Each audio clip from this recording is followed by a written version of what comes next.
Noches a todos. Agradezco mucho la invitación al Colegio Mexicano de Nutriólogos Capítulo Nuevo León para la impartición de esta charla.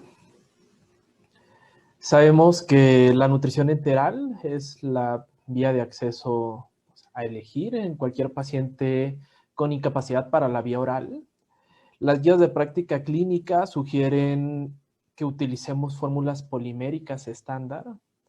Sin embargo, sabemos que en el mercado pues hay una gran variedad de productos, los cuales pues tienen características particulares. La selección de estas fórmulas especializadas o con una composición distinta a las estándar puede mejorar algunos desenlaces del paciente, pero también puede empeorarlas. De ahí la importancia de seleccionarlos de una forma racional.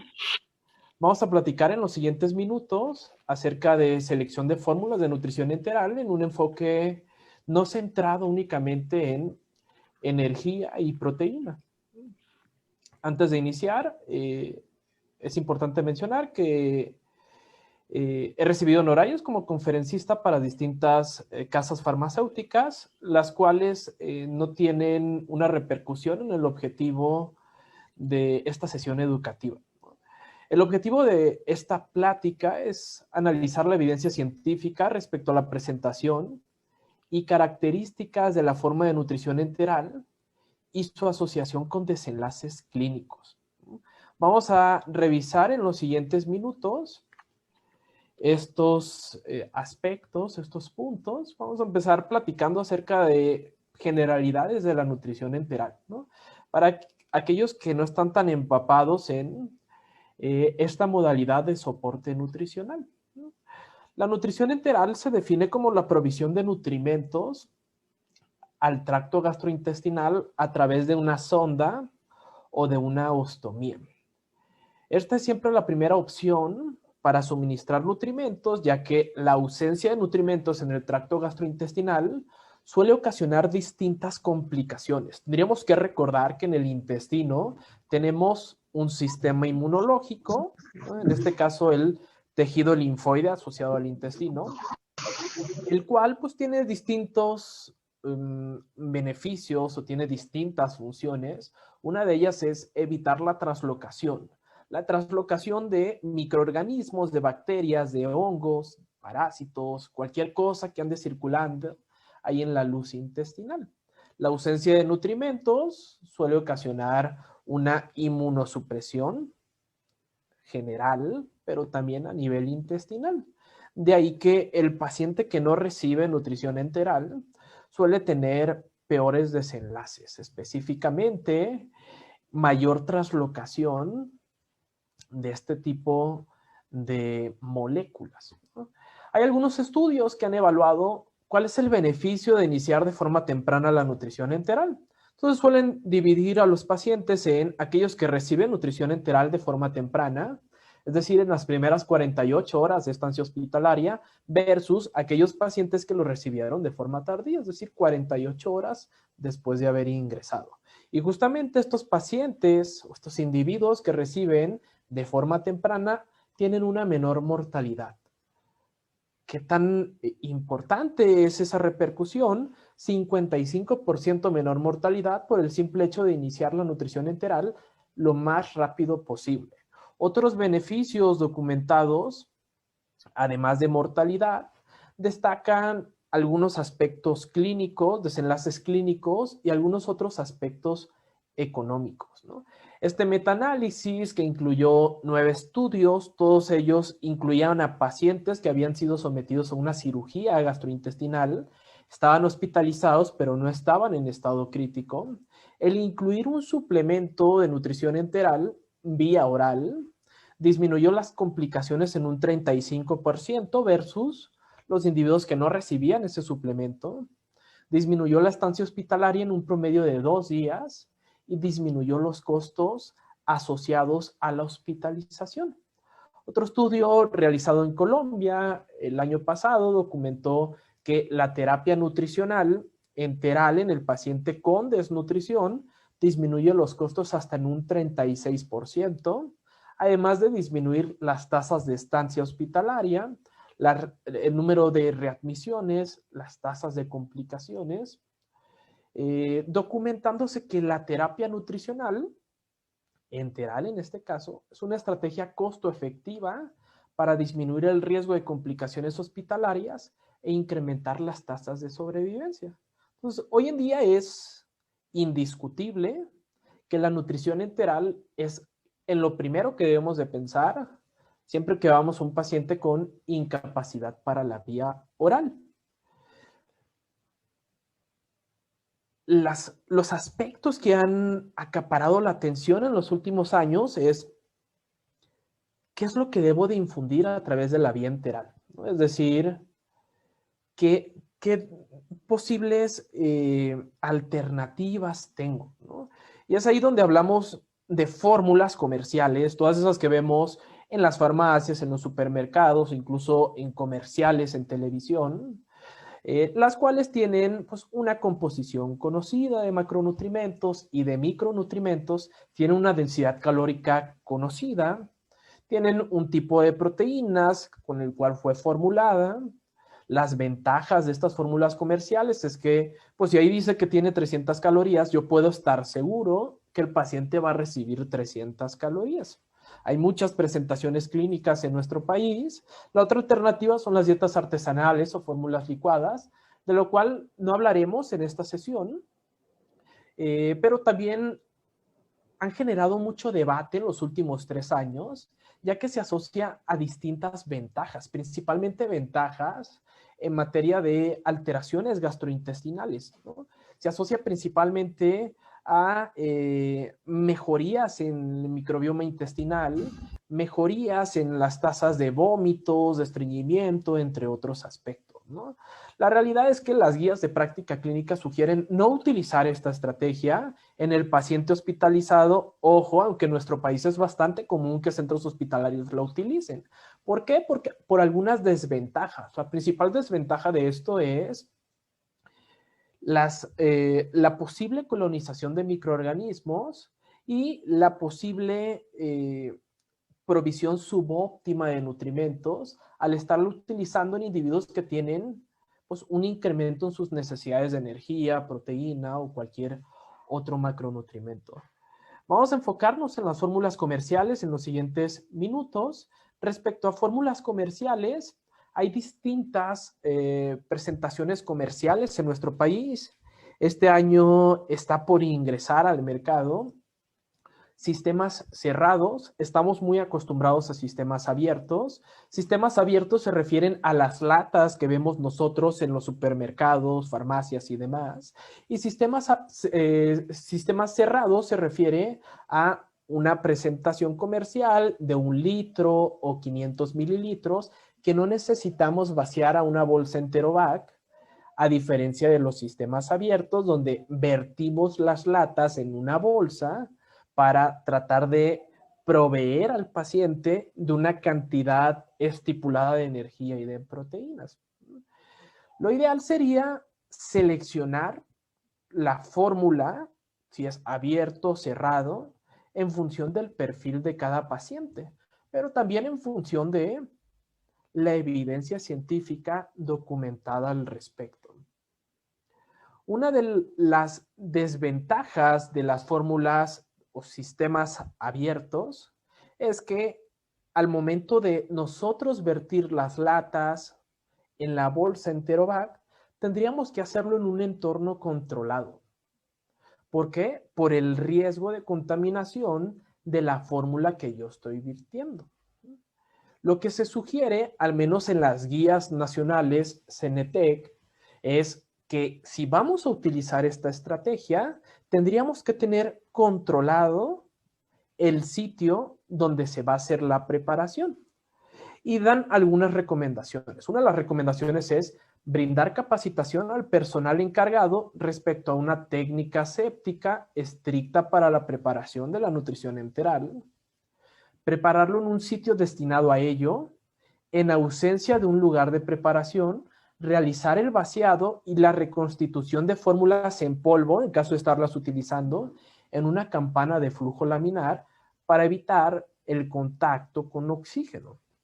Preferir fórmulas estériles versus polvos a reconstituir, es decir, preferir fórmulas líquidas, en presentación líquida, a estarlas reconstituyendo con agua.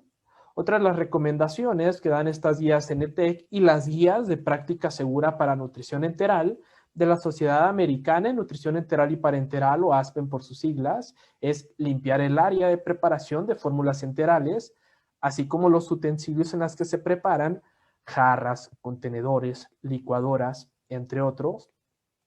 Y otra de las recomendaciones importantes es tomar cultivos periódicos del área de preparación para detectar la presencia de microorganismos y prevenir posibles colonizaciones o sobrecrecimiento en las fórmulas, ¿no? Eso es una de las principales desventajas de los circuitos abiertos o de los sistemas abiertos. Por el simple hecho de nosotros estarlas vertiendo, hay contacto con oxígeno sí o sí. Eso limita el tiempo en el que la fórmula debe de durar colgada a pie de cama. Las recomendaciones de las guías de práctica segura en lo que respecta a cuánto tiempo puede durar esto colgado. Dice, si son fórmulas estériles en sistema abierto y es un niño, un neonato en este caso, no más de 4 horas colgada a pie de cama. Si son fórmulas en polvo no estériles, pónganle la marca que quieran, que ustedes hayan reconstituido, no debería de durar colgado más de 4 horas. Si se le añadió aditivos no estériles como módulos, el mismo tiempo. En niños y adultos hospitalizados, si utilizamos estos sistemas abiertos y vaciamos esas latas, no debería de durar colgado más de 8 horas. Si son fórmulas en un sistema abierto en el hogar, 12 horas es el tiempo recomendado. Y si son sistemas cerrados, esto podría durar a pie de cama 24 a 48 horas. Es una de las principales ventajas y vamos a ver por qué. Entonces vemos en esta gráfica que pues, esos sistemas abiertos no deberían de durar a pie de cama más de 8 horas en el ámbito hospitalario.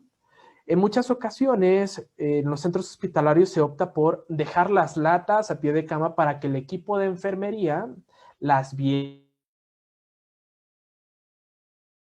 la bolsa enterovac o al dispositivo de almacenaje cada 8 horas, ¿no? Sin embargo, lo que tendríamos que preguntarnos es si esta práctica es más segura, si lo que estamos buscando es disminuir el sobrecrecimiento o la colonización bacteriana. Potencialmente, el vaciar la lata a pie de cama puede conllevar una mayor exposición a microorganismos.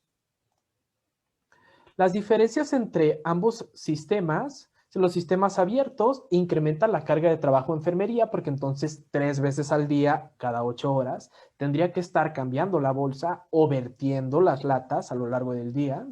Requiere mayor manipulación y esto conlleva un mayor riesgo de crecimiento bacteriano. A diferencia de los sistemas cerrados, donde son fórmulas estériles, no requieren manipulación, disminuye la carga de trabajo de enfermería, disminuye el crecimiento bacteriano. Hay algunos estudios que han documentado una menor incidencia de diarrea justo relacionado a la disminución en el crecimiento bacteriano.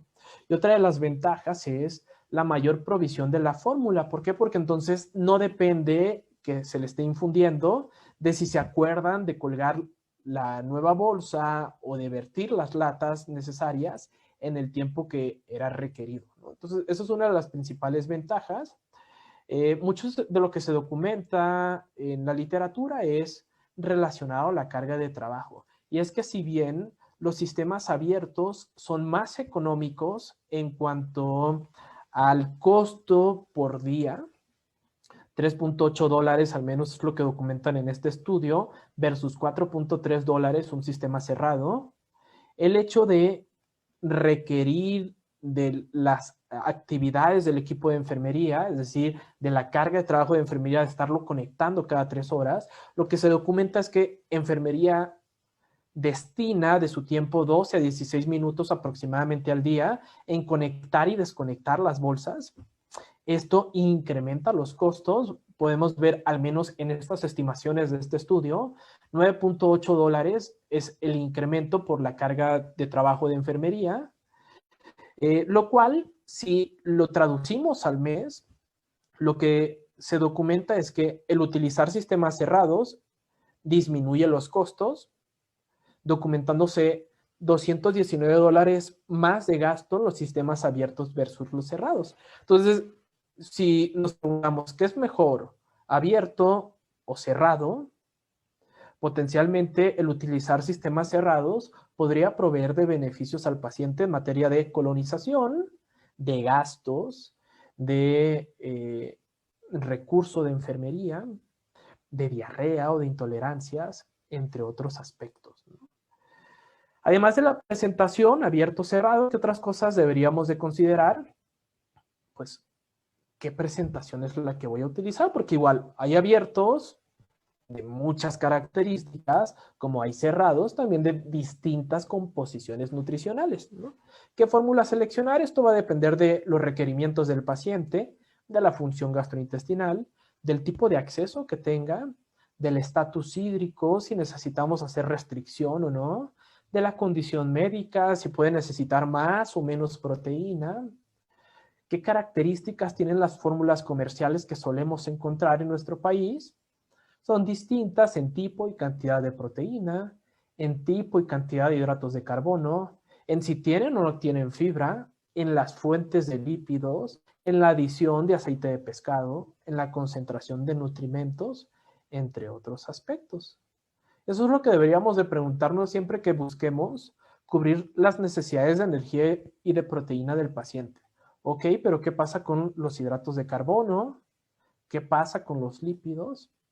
Entre otros aspectos.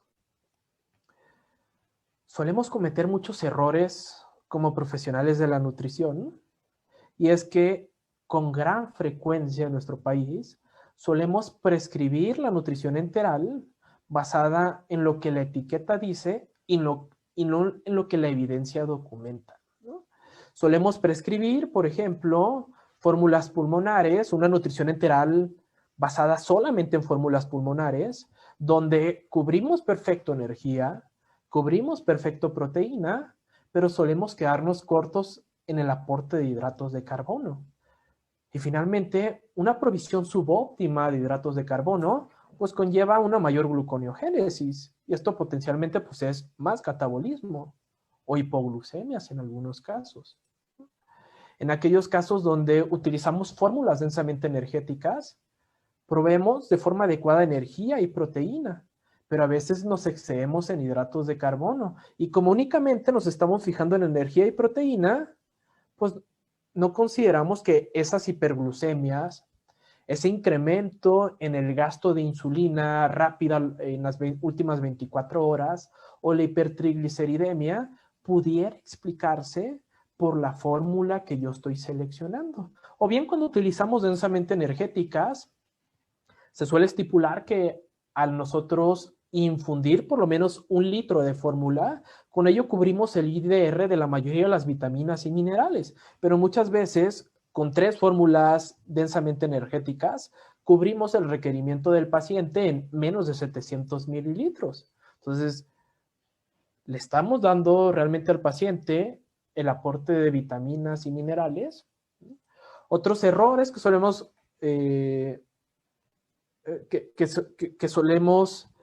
realizar es prescribir fórmulas poliméricas sin fibra, ¿no? Igual le damos lo adecuado de energía, proteínas, hidratos, incluso lípidos, pero no le damos nada de fibra. Entonces, tendríamos que considerar si la diarrea con la que está cursando el paciente se podría explicar por eso, o el estreñimiento, ¿no? O cuántos pacientes podrían estar traslocando justo por no evacuar de una forma periódica o adecuada. Utilizamos luego de forma irracional las fórmulas especializadas para pacientes renales. En un paciente con terapias de reemplazo renal continua, ¿no? En CRRT, ¿no? Ese paciente que está conectado las 24 horas del día. La terapia dialítica remueve de una forma excesiva el fósforo. Y estas fórmulas se caracterizan por ser bajas en fósforo.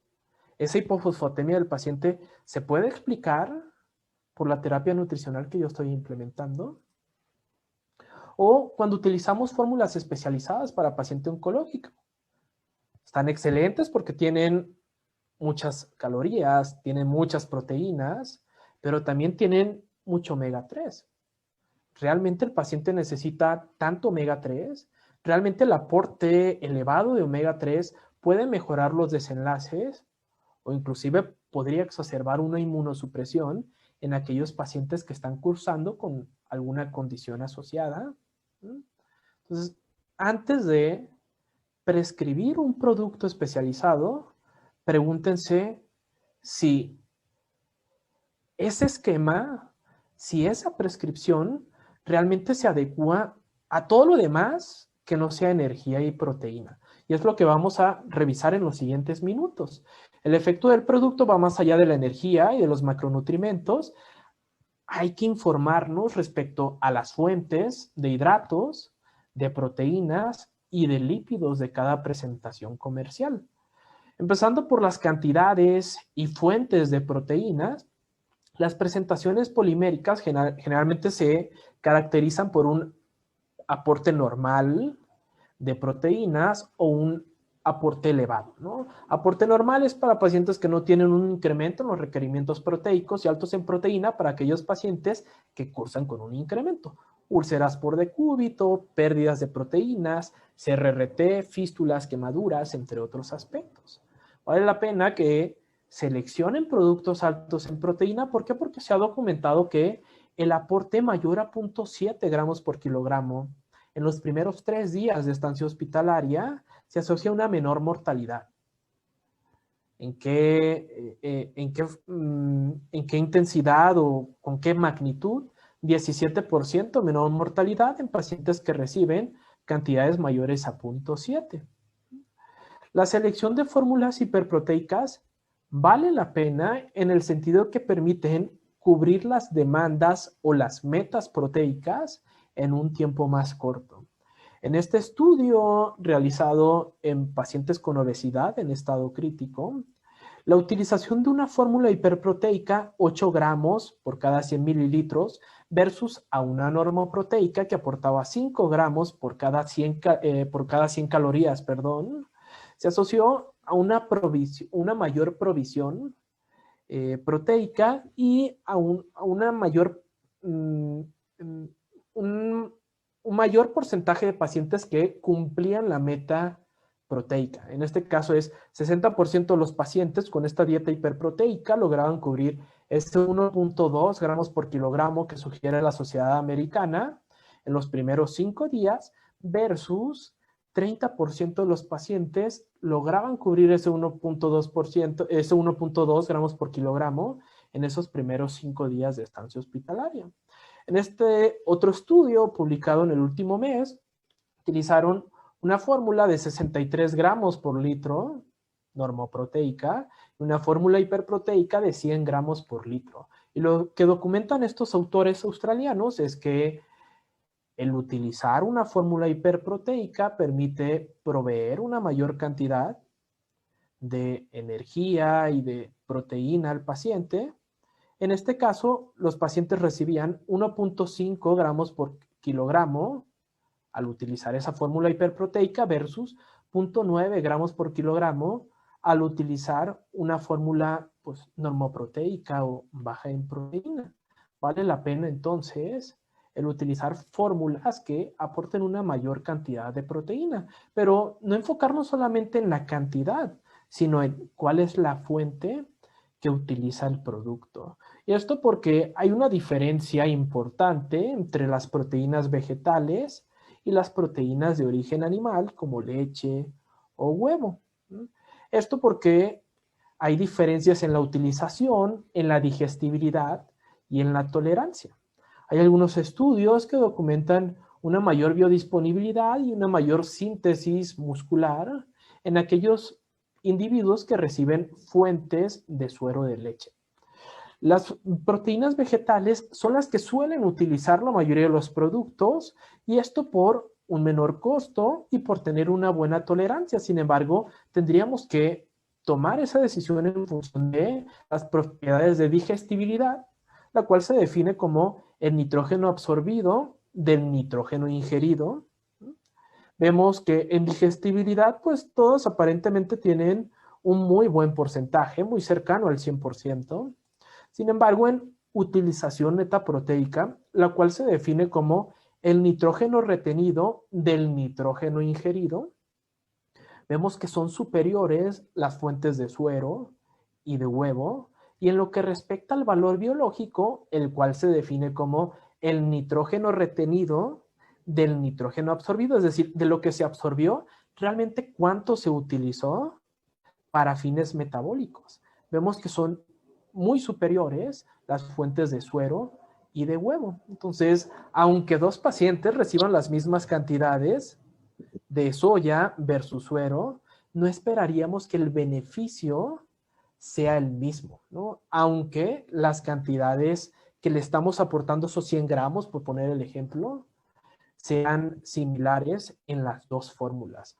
Otra de las cosas que han pues cobrado importancia o que han dado de qué hablar en el último año son las fórmulas semielementales, ¿no? Que son fórmulas que teóricamente podrían tener una mejor tolerancia gastrointestinal, ya que contienen péptidos y triglicéridos de cadena media de fácil digestión. Y es bastante común que el paciente en estado crítico tenga alteraciones gastrointestinales y tenga problemas de malabsorción. Entonces, encontramos en el mercado distintas fórmulas semielementales que se promocionan con el objetivo de son específicas para el paciente en estado crítico porque se van a tolerar mejor y con esto vas a poder brindar mayores cantidades de energía y de proteína. De nuevo, antes de leer la etiqueta, una vez que leemos la etiqueta, entonces vamos y buscamos qué hay de evidencia de trasfondo, ¿no? Si bien teóricamente esto suena lógico, la realidad es que no hay un ensayo clínico que haya documentado que realmente las fórmulas semielementales son superiores a las poliméricas estándar en paciente en estado crítico. En este ensayo clínico compararon a pacientes en estado crítico por condiciones neurológicas, es decir, pacientes neurocríticos, ojo, que suelen tener por lo general mayores intolerancias gastrointestinales. A un grupo le dieron una polimérica estándar, otro grupo le dieron una fórmula semielemental y no hay diferencias a lo largo de la estancia hospitalaria en la provisión de energía ni tampoco en la provisión de proteína. Este estudio, publicado a finales del mes pasado, no reporta o no documenta una superioridad de las fórmulas semielementales en lo que respecta al aporte de energía y de proteína y tampoco detecta diferencias en signos de intolerancia gastrointestinal, ni diarrea, ni residuo elevado en este grupo de pacientes. Entonces, no necesariamente es la mejor opción, no es lo que todo paciente necesita desde un inicio, sino sería el recurso a utilizar en aquellos pacientes que documentamos tienen problemas de malabsorción o tienen problemas de diarrea o algunas otras alteraciones gastrointestinales. En lo que respecta a los hidratos de carbono, es importante hablar de la cantidad que estamos aportando al paciente. A veces es algo que pues solo nos enfocamos en energía y proteína en el común denominador de los casos. Habrá colegas que sí hacen una prescripción que considera también los hidratos de carbono y lípidos, pero no es lo más común, como comento, ¿no? ¿Cuánto prescribir? El 50 al 60% de los requerimientos totales es lo que se suele recomendar en las guías de práctica clínica, al menos 100 a 150 gramos para la función de los órganos glucodependientes. Hay por ahí una guía, el consenso para pacientes con diabetes sugiere 130 gramos al día es la cantidad que todo paciente debería de recibir. Las guías de paciente crítico dan una recomendación, pero esto aplica más bien para el paciente que está recibiendo nutrición parenteral en un intento de disminuir las tasas de hiperglucemia, ¿no? Menos de 2 gramos, dicen. Entonces, si nos enfocamos en nutrición enteral, lo ideal sería 100 a 150 gramos con un aporte promedio de 130 gramos. Esa es la cantidad que todo paciente debería recibir. Habría que entonces enfocarnos ahora en la calidad, qué características deberían de tener esos hidratos de carbono, porque como lo acabamos de analizar en lo que respecta a proteínas, no es lo mismo que reciba de tipo de vegetal a tipo animal. Pasa exactamente lo mismo en lo que respecta a los hidratos de carbono. No tiene el mismo efecto metabólico las distintas fuentes que se suelen utilizar en los productos. Lo más común es que en muchos de los casos prescribamos de una forma subóptima los hidratos de carbono, sobre todo cuando utilizamos productos industrializados para paciente pulmonar o para paciente oncológico que tienen un aporte bajo de hidratos de carbono. Y esto, como había mencionado en un inicio, se puede asociar una mayor degradación proteica a una mayor lipólisis, por ende, un mayor catabolismo del paciente, más desnutrición y mayor descontrol glucémico o mayor frecuencia de hipoglucemias. Respecto a las fórmulas pulmonares que actualmente están muy de moda por la condición epidemiológica actual, las fórmulas pulmonares se caracterizan por ser bajas en hidratos de carbono y altas en lípidos. Y estos se promocionan de esta forma porque de forma histórica se ha estipulado que la cantidad de CO2 que se produce depende de la cantidad de los hidratos de carbono. Sin embargo, solamente hay un estudio publicado en los años 80 con una muestra de 20 pacientes que ha documentado que el restringir hidratos de carbono en pacientes con ventilación mecánica disminuye la producción de CO2 y con ello permite un destete o un retiro más rápido de la ventilación mecánica. Sin embargo, en los últimos años que se ha extendido el uso de algunas técnicas de gasto energético, en este caso calorimetría indirecta, se ha documentado que la cantidad de CO2 que el individuo produce depende más de la sobrealimentación que del aporte de hidratos de carbono. Si bien hay una relación entre el consumo de hidratos de carbono y la producción de CO2, la R de Pearson que reportan en este estudio es de 0.2, es decir, es una relación muy débil que no tendría una relevancia clínica.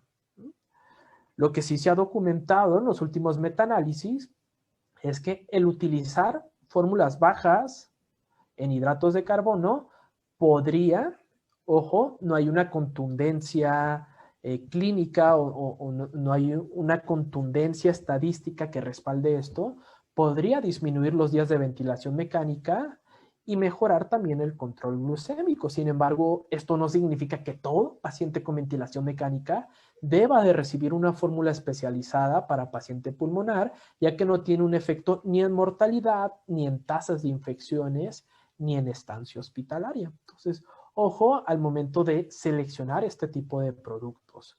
Más que la cantidad, enfóquense, bueno, obviamente en cantidad, si es relevante, cubran el mínimo recomendado, pero también preocúpense cuáles son las fuentes. Las fuentes que se suelen utilizar en las poliméricas estándar es jarabe de maíz, que sabemos que es una fuente no saludable, que tiene efectos metabólicos negativos en cualquier individuo sano, lo mismo para el individuo enfermo, tiene un efecto negativo en el microbioma intestinal, se asocia a una mayor resistencia a la insulina, en pacientes sanos se asocia a hígado graso, más descontrol glucémico. Hay otros productos que utilizan maltodextrinas, las cuales no tienen ese efecto indeseado en la parte metabólica, sin embargo, no tiene ese dulzor característico del jarabe de maíz.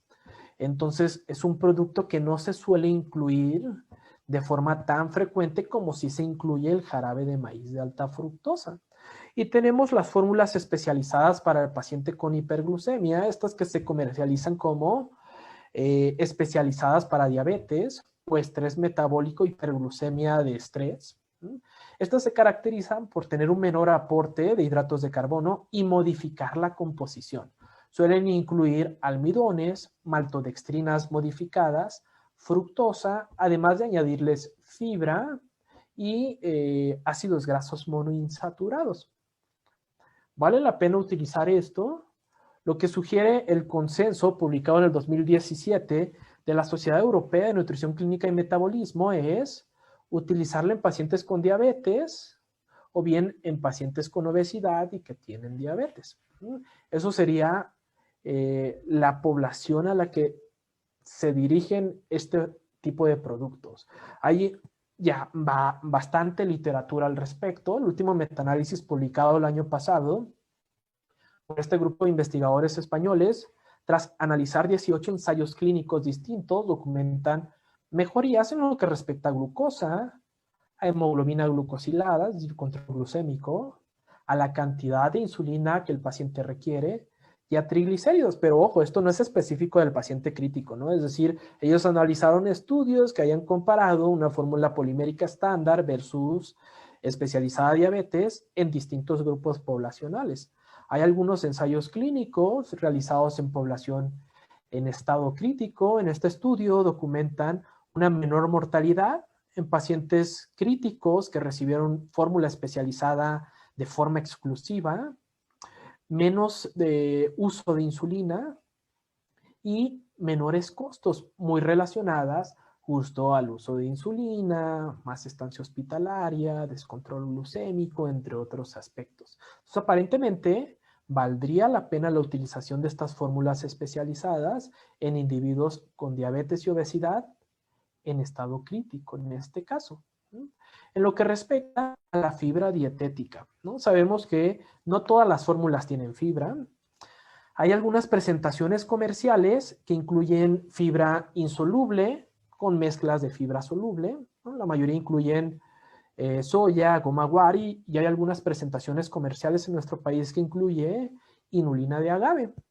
Las guías de práctica clínica para paciente hospitalizado sugieren no utilizar fórmulas con fibra de forma rutinaria o de forma estandarizada, sobre todo en aquellos pacientes que tienen un mayor riesgo de isquemia intestinal o dismotilidad severa, pacientes que tienen dosis elevadas de vasopresores o esquemas de doble vasopresor, podrían no ser candidatos a utilizar este tipo de fibras. Sin embargo, esto ha acaparado mucho la atención, porque una de las complicaciones del paciente en estado crítico es un fenómeno que se estudia como patobioma, ¿no? Y es un cambio total en la composición de la microbiota intestinal y en la anatomía intestinal del paciente, ¿no? Lo que vemos en esta imagen es pacientes en estado crítico en comparación con individuos sanos, ¿no? Esto sería un enterocito de un individuo sano versus un enterocito de un paciente en estado crítico. Vemos que las vellosidades intestinales y la expresión de las uniones estrechas intestinales está afectado por la propia enfermedad. Y si vemos en la parte de arriba, donde tenemos los colores, vemos los cambios en la composición de la microbiota, como la microbiota comensal, aquella que tiene la capacidad para utilizar la fibra, va disminuyendo conforme el individuo va empeorando su estado de salud. Vemos cómo se van colonizando el intestino por patógenos oportunistas, cómo las familias de firmicutes van disminuyendo, de bacteroidetes de la misma forma, presentándose pues una colonización de patógenos que va a empezar a residir justo en la microbiota. Y esto se asocia a muchas de las complicaciones del paciente en estado crítico, ¿no? A la disminución de la mucosa intestinal, a una menor producción de ácidos grasos de cadena corta, alteración de la integridad de la barrera epitelial, a una mayor permeabilidad, mayor traslocación, alteraciones en la respuesta inmunológica intestinal, mayor incidencia de diarrea, menor absorción de nutrimentos característico del paciente en estado crítico. Entonces, uno de los determinantes de este patobioma es justamente lo que nosotros le damos al paciente a expensas de nutrición enteral. Hay otros aspectos que no podemos incidir. La ventilación mecánica se asocia a esa colonización de microorganismos patógenos. El uso irracional de antibióticos. El uso de vasopresores se asocia a una disminución en el flujo de oxígeno a nivel intestinal, lo cual ocasiona la muerte de microorganismos a nivel de microbiota.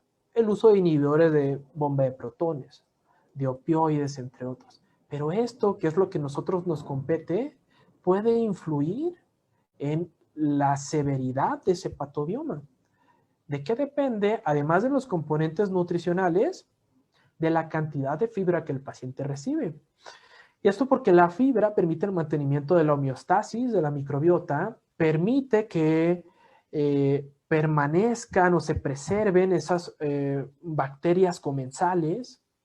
Sabemos que la fibra es el sustrato para producir ácidos grasos de cadena corta, butirato, por ejemplo. Sabemos que estos ácidos grasos disminuyen la respuesta inflamatoria, suprimen el sobrecrecimiento de microorganismos, promueven la expansión de bacterias comensales, entre otros aspectos. De ahí que los estudios del último año se han abocado en evaluar el beneficio de prescribir fibra en el paciente en estado crítico recibiendo nutrición enteral. Este estudio documenta que un mayor aporte de fibra se asocia a mayor abundancia relativa de bacterias productoras de ácidos grasos de cadena corta, es decir, más bacteria comensal por el simple hecho de incluir una fórmula que tenga fibra, ojo, en aquellos individuos que no tienen riesgo. Este ensayo clínico utilizó una presentación comercial que tiene 14.3 gramos por cada litro de fórmula de fibra que tiene soya y avena versus una fórmula sin fibra. Ellos documentan una tendencia estadística a una mayor abundancia relativa de bacterias comensales y unas mayores concentraciones de niveles de ácidos grasos de cadena corta.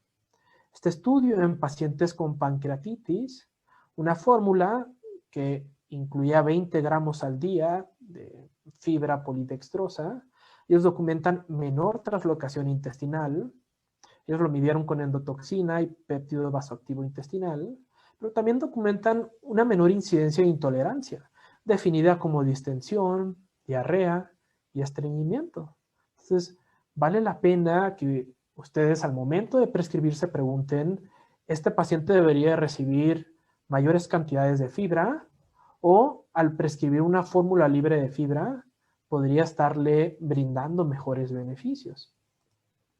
Eso en lo que respecta a la fibra. Y por último vamos a platicar brevemente de fuentes de lípidos y de omega 3.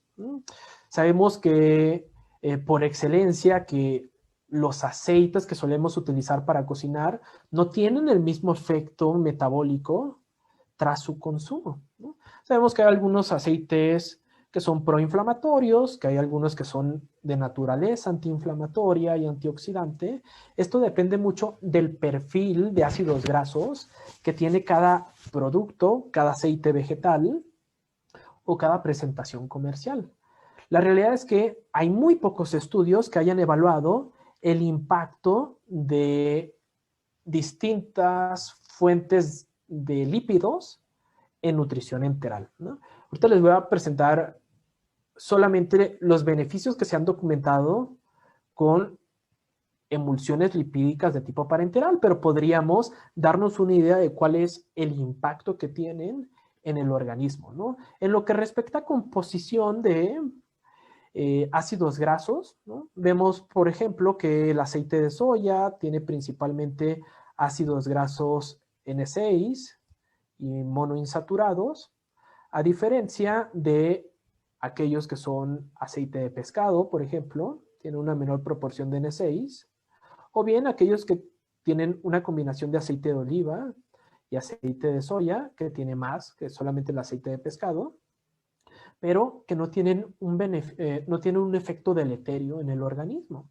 Lo que se ha documentado en pacientes que reciben nutrición parenteral es que el utilizar aceite de soya incrementa la peroxidación lipídica, el estrés oxidativo, la respuesta inflamatoria.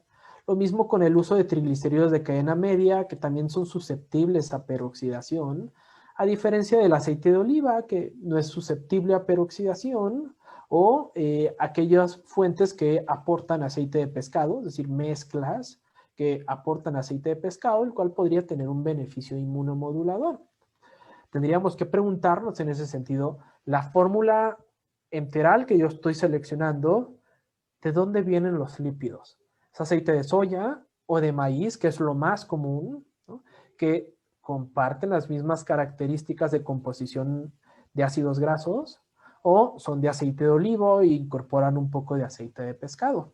Mucho de la investigación se ha enfocado en qué tan benéfico podría ser el incluir productos que tienen aceite de pescado, ¿no? Y esto por el potencial inmunomodulador, antiinflamatorio y antioxidante, el cual se ha documentado a lo largo de los últimos años. Se han publicado un par de metaanálisis en los últimos 2 años. Este es uno de los primeros metaanálisis publicados en el 99. Incluyó 24 ensayos clínicos que evaluaban la suplementación enteral de omega 3 en pacientes en estado crítico. Y lo que documentan ellos es que no hay mejorías en mortalidad, ni a 28 días, ni en mortalidad global hospitalaria, ni en las tasas de infecciones. Pero estos autores documentan una mejoría en los días de estancia en la UCI, es decir, el paciente que recibe un producto con omega 3 tiene 2.2 días menos en la UCI que aquel paciente que recibió un producto sin omega 3, y un posible beneficio en los días de ventilación mecánica. 2 días en promedio es la diferencia que documentan. Hay otro ensayo clínico que incluyó solamente individuos con síndrome de distrés respiratorio agudo. Esta complicación, ojo, eran pacientes no COVID, ¿no? Todavía no existía el COVID en este momento, pero tienen esa complicación producto de la neumonía, ¿no?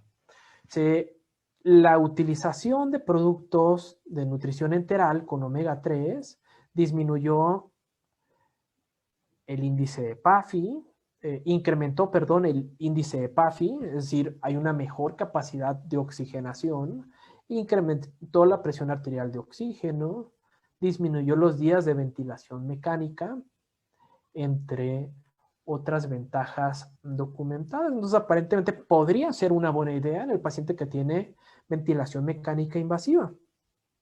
El grupo de nutrición crítica de canadienses, nutrición, se llaman Critical Care Nutrition, es el grupo de investigación.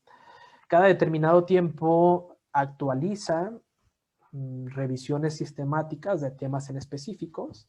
En febrero de este año actualizaron la recomendación de omega 3 en nutrición enteral, y la recomendación que ellos dan al analizar la evidencia científica de mayor rigor metodológico es que en pacientes críticos con daño pulmonar, con quemaduras o con sepsis, el uso de nutrición enteral enriquecida con aceite de pescado puede asociarse a una disminución en la estancia en la UCI.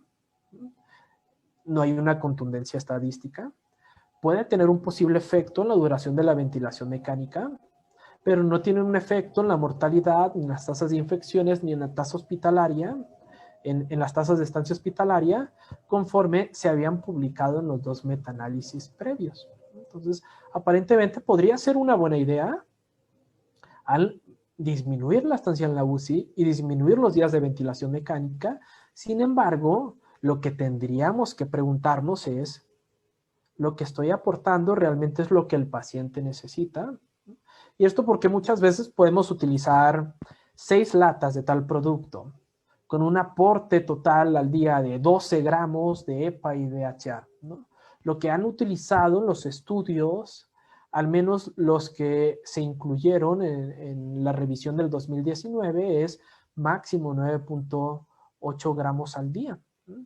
No en todos, estos son los que se incluyeron para la elaboración del metaanálisis. Valdría la pena que revisaran cada uno de ellos para ver cuál fue el que reportó los beneficios. ¿Por qué? Porque sabemos que pues, las proporciones de omega 3, omega 6 que el paciente recibe pueden ser determinantes de los desenlaces, más no necesariamente es mejor en este caso. Y esto porque justo los autores de este metaanálisis documentan de que a pesar de que el omega 3 tiene efectos antiinflamatorios provenientes de aceite de pescado, es adecuado para ese paciente que está hiperinflamado, pero puede ser un riesgo en aquellos pacientes que tienen inmunosupresión al exacerbar la inmunosupresión en esos pacientes que tienen PICS o este síndrome de inflamación persistente, inmunosupresión y catabolismo. Hay algunos otros estudios, por poner un ejemplo, hay un estudio donde evalúan la suplementación de omega 3 en pacientes con VIH sin tratamiento antirretroviral, donde documentan que la suplementación de aceite de pescado omega 3 incrementa la replicación viral. Esto podría pasar con otros virus. Y hasta que no se demuestre lo contrario, la suplementación a dosis elevadas no sería seguro para el paciente. Lo mismo para el paciente con COVID. Hoy en día que está tan de moda suplementar a dosis suprafisiológicas sin tener realmente una evidencia contundente que eso le va a proveer de beneficios al paciente. ¿Cómo podemos estar seguros que no le estoy haciendo un daño? Y que con ello, alguna de las hipótesis en el contexto de COVID es, si tú das demasiado omega 3, puedes incrementar el estrés oxidativo. Si tú das demasiado omega 3, puedes disminuir la aclaración del virus, el aclaramiento o la eliminación del virus del organismo. Entonces, más no es mejor ni en este ni en ninguno de los casos. A manera de conclusión, la nutrición enteral es la vía de alimentación preferida en individuos con incapacidad para ingerir alimentos por la vía oral, pero que tienen el tracto gastrointestinal funcional. La disponibilidad de fórmulas comerciales es importante para asegurar la provisión de las cantidades de nutrimentos óptimas para cada paciente, considerando que lo que dice la etiqueta nutrimental es lo que yo estaría aportando al paciente.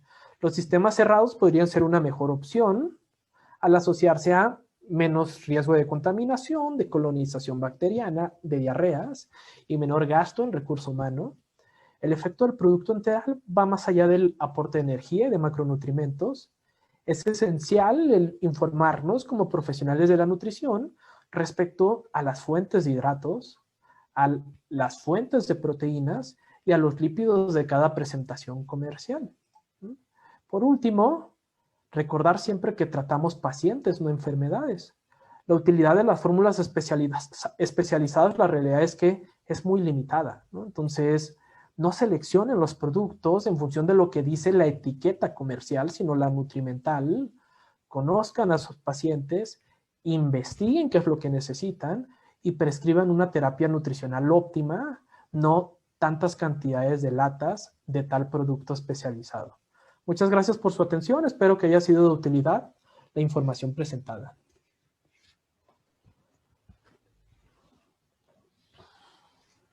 Muchas gracias, doctor Osuna, por su excelente e interesante ponencia. En este momento vamos a revisar las preguntas que se formularon en el chat.